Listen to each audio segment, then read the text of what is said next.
knowledgeable crowd here in Tracktown, USA, Eugene, Oregon. I was walking around the outside of the stadium yesterday, and the knowledge that was coming out of the Suzuki was great. Little nuggets. Alex Haydock-Wilson will go in lane 7 for Great Britain and Northern Ireland. Lane 6 will be Wade van Niekerk. Celebrated his 30th birthday a couple of days ago, and it's great to see him back under 45 seconds. This race here today will tell us a little bit more about the form of the 2016 Olympic champion Stephen Solomon of Australia will go in 5. 8th all the way back in 2012. He did run a personal best last year. Good longevity in his career so far. Lane 4 will be Patrick Sorm from the Czech Republic, 3-time World Indoor Championship finalist. Lane 3, Jonathan Jones from Barbados, national record holder over 400, 800 and 1500. So watch out for him in the closing stages. Might finish strongly. Julian Walsh of Jamaica will go in lane 2. Sorry, Japan. He's got a Jamaican dad and Japanese mum. Here representing Japan. So his idol is Usain Bolt. We'd love to see Usain Bolt have a proper go at 400 metres. But that would have been too much. More than enough to try and handle him with the 100 and 200. So Walsh of Japan in 2, Jones of Barbados in 3, Shorm of the Czech Republic in 4, Solomon of Australia in 5, Van Niekerk of South Africa in 6, and Haydock-Wilson of Great Britain and Northern Ireland in 7.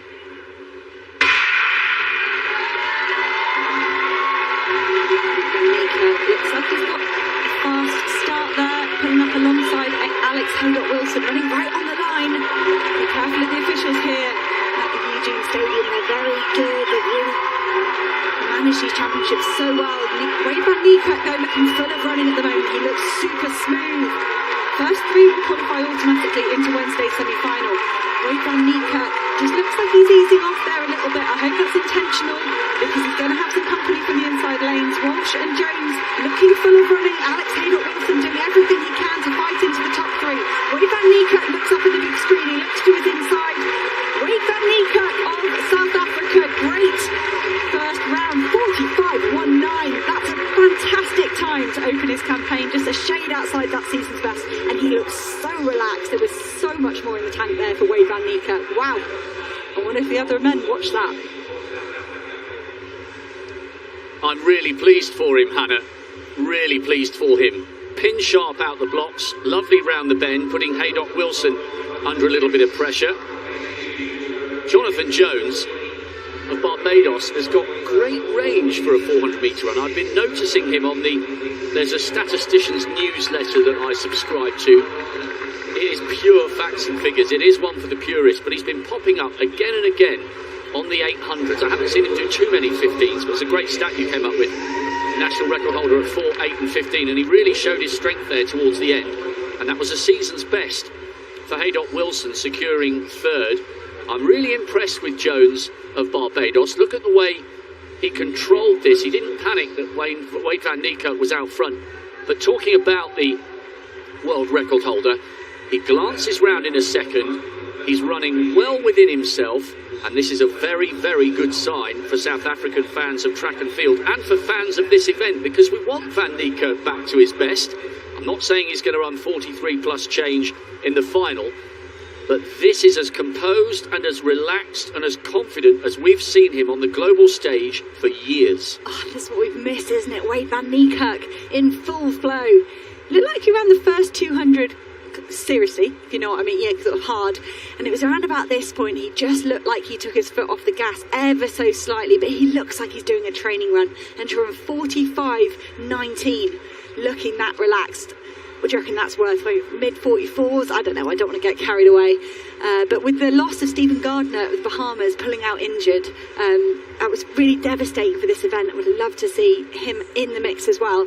Perhaps as a fan you can get excited that we could almost replace that spot in the pre-race favourites with Wade van Niekerk, the world record holder. Look, barely striding over the line there, reduced nearly to a jog.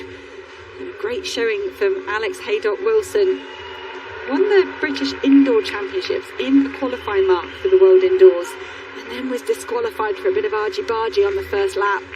It's really sad there for Alex Haydock-Wilson, and great to see the way he's responded this season, and he's been rewarded with a place in the semi-finals. Confirmed result there. Jonathan Jones, have to say, with that 8-metre strength coming through for second place. So keep an eye out for him. And Julian Walsh, Patrick Shawn will have to wait to see if they can be one of the 6 non-automatic qualifiers that we're going to collect over these 6 heats. Well, you're right, we've lost Gardner, but if Van Niekerk starts coming back to form and we get the best out of Michael Norman lining up there behind Alviles Ferrero of Mexico, we could be in for a cracking one-lap showdown when we get towards the end of the week on Friday. Throw into the mix the 2012 Olympic champion, Karani James, and you get Van Niekerk in the final as well. Suddenly you've got multiple Olympic champions taking on the might of the United States. But first, they all have to negotiate the heats and then the semi-finals. That's Isaac Makwala, Commonwealth champion. He's been around so long. I was so pleased for Makwala that he got a 4x4 bronze last year. He goes in heat 4. Mike Cherry goes in 3. Some fantastic runners to come. And Feliz, the Dominican Republic gold medalist in the mixed 4x4, he goes in heat 6. Karani James, the Olympic champion from 2012, he goes in 5. So it's some brilliant athletes to watch over the quarter mile coming up on the track. Then we've got the women, then we've got the men's 10,000 metre final. So it's a lovely Sunday morning session here. Do you reckon this is the last year we'll see Makwala in an international competition? I mean, he's already 36. What do you reckon? He has been around a super long time, but even when you've got the attraction of maybe even just staying a part of the relay squad, could that be enough to keep Isaac Makwala going for another few years? Commonwealth Games would be really good to see him do that. I don't know, it's always, I think as an athlete, there's always something every half a year. You're like, okay, one more world indoors, one outdoors, you know, and oh, it's nearly the Olympic Games, I'll just go again. So who knows, we might see Isaac Makwala carry on. He's still running a really high level. I think Kim Collins helped to rewrite the boundaries of how long sprinters can go on.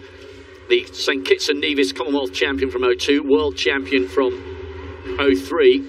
Brilliant to see him on the podium all those years later in Daegu in the 4x1 with St Kitts and Nevis. So he carried on almost to the age of 40. Well, Van Niekerk's only 30. Plenty of years left for him, touchwood, assuming there are no more injuries. So Van Niekerk is safely through as we start to think about getting a glimpse of Mike Norman. He goes in lane 2. He is undoubtedly one of the stars of our sport. How about this for a set of PBs? 986, 1970, 43, 45. We'll get to him in just a moment. He's in 2. There's Kevin Borlée. My co-commentator might start swooning in just a moment. Anyway, let's move on. Bronze medalist way back in Daegu, Kevin Borlée, brilliant relay runner. Nene of South Africa, 4th in the African Championships. Really good form this year, sub 45, hoping to make it 2 South Africans in the semis. Kaczyjan Dusniewski, mixed gold last year. He ran like a man possessed on his leg. Benjamin Vidal, 4th in the World Indoors earlier this year, former European junior champion. Chris Taylor made the final last year for Jamaica, former World Junior silver medalist. Plenty of Jamaicans in the stadium, yes, waving their flags. It wouldn't be a World Championship without the Jamaicans in good form and good voice. The fastest man in the world this year, Michael Norman. The 5th fastest in history. One of only 3 men to go sub 10, sub 20, sub 44. 43.56, national champion. He's undefeated this year over the 400. Alviles Ferrero, the world junior champion from Mexico. What a moment for him to try and chase down Norman on his home patch here in Eugene. So first 3 advancing into the semis. Ferrero, Mexico in 2. Norman, the favourite here in 3 for USA. Taylor, Jamaica in 4. Vidal, Denmark in 5. Dusniewski of Poland in 6. Nene of South Africa in 7. And Borlée of Belgium on the outside in lane 8. Very impressive from Van Niekerk in the first heat. What's Norman got here in the second? Goes in lane 3.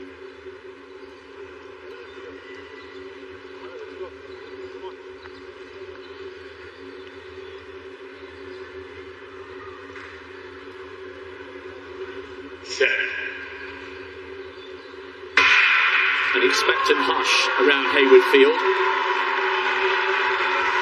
Good start this from Norman. Nine is running well. He's up onto the shoulder of Kevin Borlée as they head down that back straight.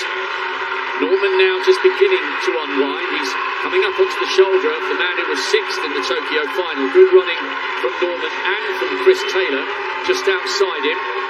Jesniewski trying to close down on that fast start from Nine. Now Norman coming through as the stagger unfolds on the inside. It's the first three. Could be tight actually for the minor places. Norman looks good here. Nine running well on the outside, following up from Van Niekerk's excellent run in the first. So Norman from Nine, well actually just on the line it looks like Chris Taylor might have finished ahead of Nine, but those are the three to make it through. Excellent running by Mike Norman. So what are we, 45-37, yeah, not much to read into that other than that it's a composed performance by the American. He wasn't too worried about the South African going out hard on the outside. Came through with a steady run. Good work by the South African down the home straight. Taylor's paying close attention to those monitors just to double check. Yeah, he did come up for that second spot, so he pipped Nine on the line by 100th of a second. That graphic was a little bit misleading just temporarily there, but it was, yeah, Norman Taylor and Nine. Kevin Borlée will have to wait and see. I thought that was a really mature performance from Norman.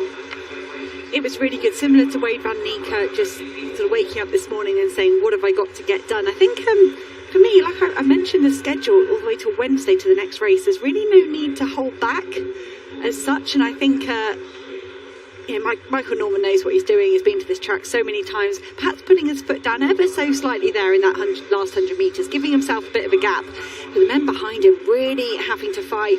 Vidal fighting all the way to the line, as was Christopher Taylor. Fast finish from Belgium's Kevin Borlée. Walked into the stadium with his dad this morning, said he was in good shape, and that's a decent showing for Kevin Borlée. 4th place in 45.72. We'll have to sit and wait, but Michael Norman, Christopher Taylor and Benjamin Vidal, apologies, not Benjamin Vidal, Tiki Nine will be through automatically to the next round. Were you surprised last year that Norman was off the podium in Tokyo and finished 5th? Yes and no. I think, like you said, Rob, it was a long season and he did a lot of fast times. When you look at the NCAA programme that Michael Norman would have been used to, previous years, you come out very fast in April. You've really got to come out all guns blazing in April and May. And I wonder if Mike Norman was just still sort of stuck on that calendar and that vibe. It's very hard to change your mindset. To be sat there in April saying, no, I've still got to be doing other work that's going to carry me all the way through to August and September.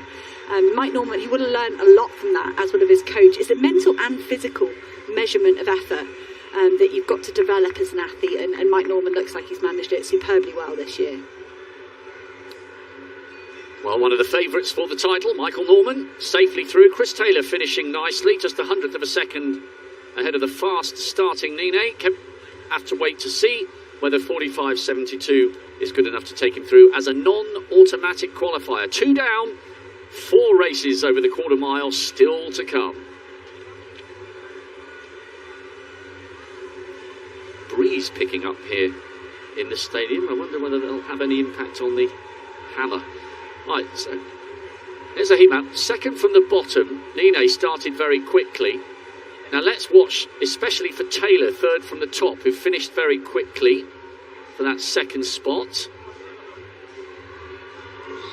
Cruise control by Norman just towards the end because he'd done all of his hard work around the back straight in the second bend. I love that measurement of effort there for Norman. He's not got the fastest top speed. That 34.9 is beaten by almost everybody apart from Borlée on the outside, but Michael Norman really managing to measure and gauge